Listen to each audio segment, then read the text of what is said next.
Greenwashing, ketika klaim hijau menipu konsumen dan lingkungan. Di era kesadaran lingkungan yang semakin meningkat, banyak perusahaan berlomba-lomba memasarkan produk dan jasa mereka sebagai ramah lingkungan. Namun, tidak semua klaim tersebut benar-benar mencerminkan tindakan nyata. Fenomena greenwashing terjadi ketika sebuah perusahaan memberikan kesan palsu atau menyesatkan bahwa produk atau praktik mereka ramah lingkungan. Apa itu greenwashing? Istilah greenwashing berasal dari gabungan kata green, hijau, simbol lingkungan, dan whitewashing, penutupan fakta. Greenwashing merujuk pada strategi pemasaran di mana perusahaan membesar-besarkan atau bahkan memalsukan klaim keberlanjutan untuk menarik perhatian konsumen yang peduli lingkungan. Beberapa contoh greenwashing: label tidak jelas, penggunaan istilah seperti alami atau eco-friendly tanpa dukungan data atau sertifikasi resmi.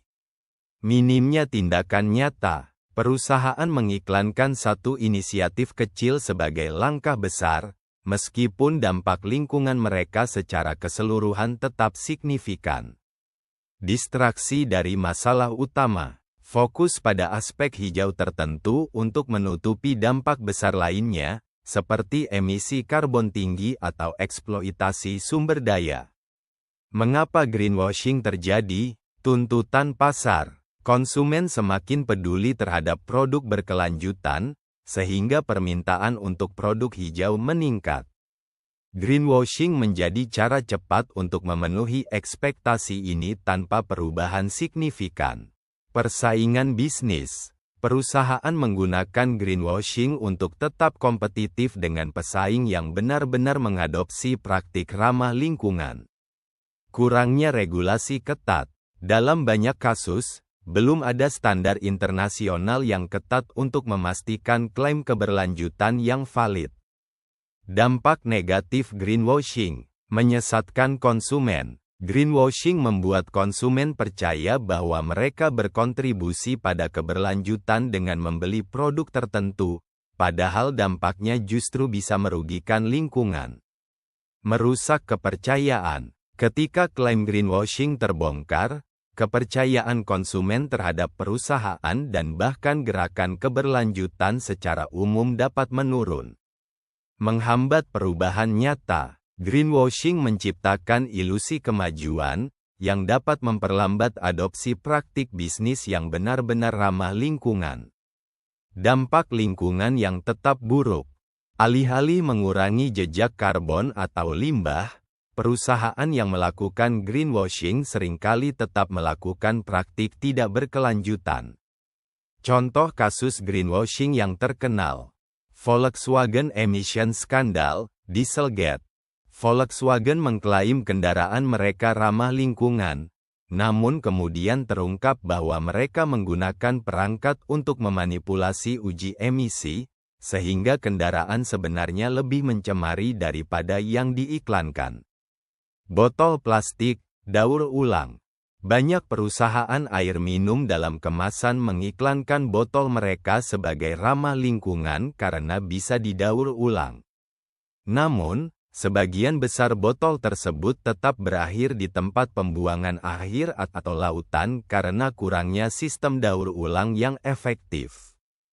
Industri fast fashion. Beberapa merek pakaian terkenal mempromosikan lini produk ramah lingkungan, tetapi tetap mempertahankan praktik produksi massal yang memboroskan sumber daya dan mencemari lingkungan.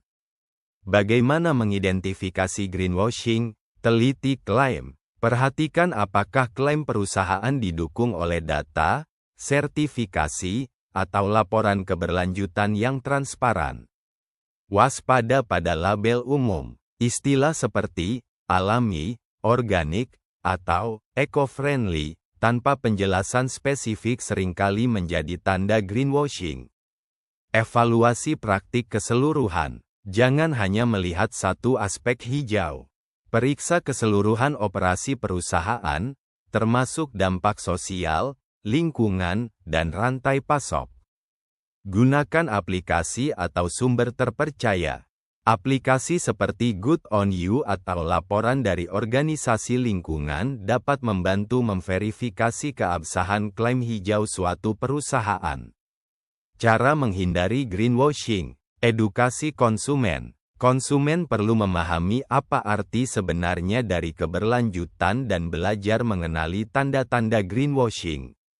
Regulasi dan standar. Pemerintah dan lembaga internasional harus menetapkan standar ketat untuk klaim keberlanjutan, termasuk sanksi bagi pelaku greenwashing. Transparansi perusahaan. Perusahaan harus menyediakan data yang jelas dan laporan berkala tentang dampak lingkungan mereka. Mendukung inisiatif asli. Pilih produk dari perusahaan yang benar-benar memiliki komitmen terhadap keberlanjutan, bukan sekadar beriklan. Greenwashing adalah bentuk manipulasi yang merugikan konsumen, perusahaan, dan terutama lingkungan. Di tengah urgensi perubahan iklim dan degradasi lingkungan, praktik ini justru menghambat kemajuan. Konsumen dan perusahaan perlu bekerja sama untuk menciptakan ekosistem yang transparan, di mana klaim keberlanjutan benar-benar mencerminkan tindakan nyata. Hanya dengan langkah ini, kita dapat mencapai dunia yang lebih hijau dan berkelanjutan.